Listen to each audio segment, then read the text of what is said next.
Greetings, Mark Brown. You're going to be looking at how we can insert a pie chart right here, right, to add all of these on it. So, right, you want to lock all of these, just like that. So, you're going to click on Insert.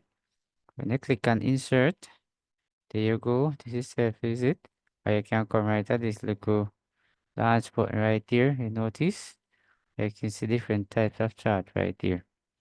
Right, but what you want to focus on is the pie chart, is this one. You're going to click, you notice these are some different types of charts. I'm going to click on this one. If you notice right up here, show some different chart in which we can actually switch from. Right, it says if I put this one, you notice to show you different one, notice. Right, so notice we actually have a pie chart. But if you notice, none of these numbers actually is not on it. Right, you notice only from 1 to 10, which is right over here.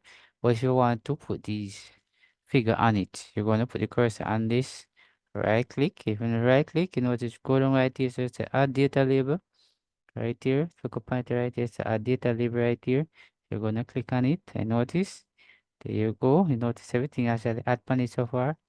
So this is where you can actually insert a pie chart right here in Excel.